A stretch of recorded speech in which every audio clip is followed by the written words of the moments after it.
Hey guys, AJ Abbott here, and welcome back to another movie review.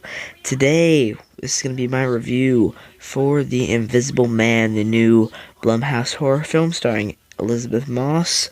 I forget who directs it, but if you have not seen The Invisible Man, then this review will contain spoilers. And before we get into it, I just want to say that we are still doing that movie. We are just very, I am just very slow at getting them out, and I just haven't had the motivation to do it. Still trying to get those grades up, but anyway, let's focus on the film.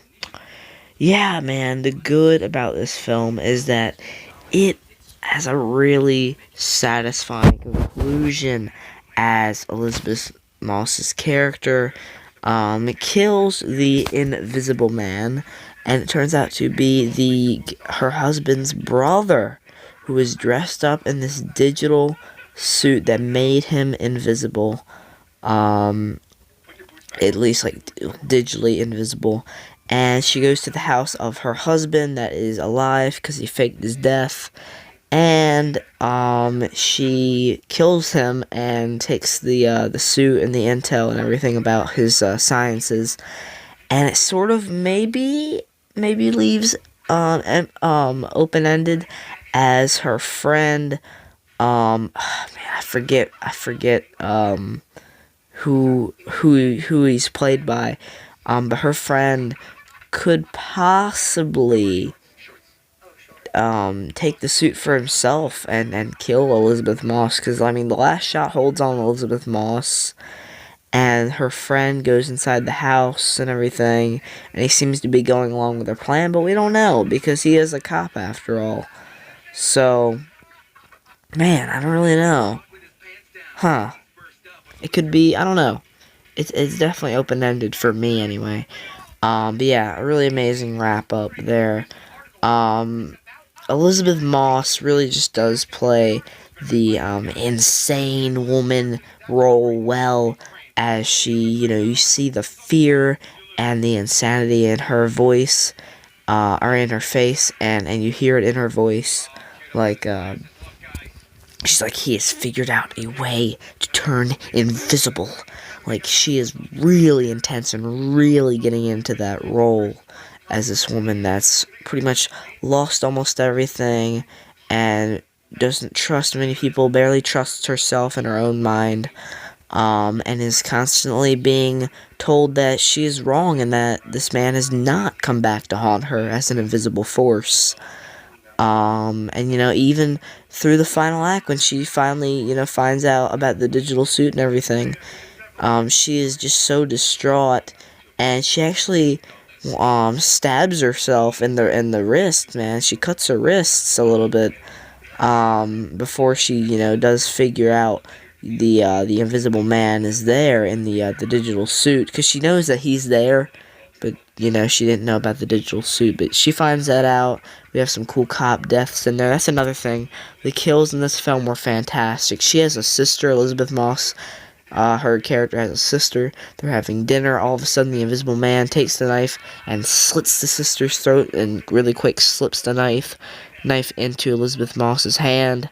And yeah, pins the murder on Elizabeth Moss, and Elizabeth Moss gets taken to the insane asylum, where all sorts of wild things happen, and her friend thinks she's insane, and they're dragging her, and they just don't know what's wrong with this woman.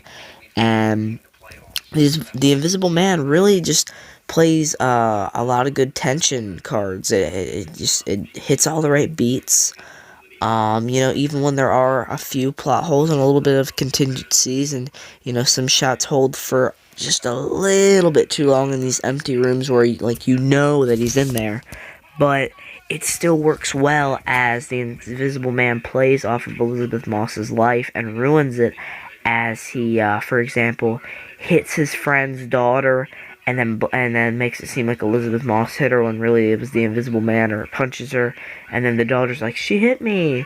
That was great. But on to the bad. Most of the film is spelled out in the trailers, which is why I always put a little bit of the trailer in at the end. So if you're wary of spoilers, I would stay away. Whoa, I just dropped my phone. I would stay away from that at the end. I'll give you guys a warning for when that comes up. It'll be after the final grade, like always, of course.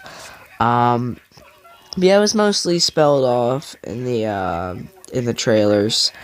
You could kind of put two and two together about what was happening. There was some of the horror cliches are really badly done. Like maybe she's just in the shock of it, but she has multiple chances to pick up a gun when she's in the insane asylum when these cops are being, I guess it's not an insane asylum, but like a holding facility. When she's in the holding facility and these cops come, they get knocked out and shot down and just beat up really bad by the Invisible Man. She has multiple chances to get the gun and shoot him, but she just does not choose to do so. And there are a few plot holes, like, when she fights him later on, like, stabs him, shoots him and stuff, you see that stuff affecting the digital suit, but earlier, when she's fighting him, you know, she's throwing him, she's hitting him with plates and everything, and pans and stuff, and it does not affect him at all, and I was just like, that's a little bit far-fetched. That, you know, I mean, I get bullets and knives are more powerful, but, you know, you would think anything would affect something as high-tech as the suit. The opening was, you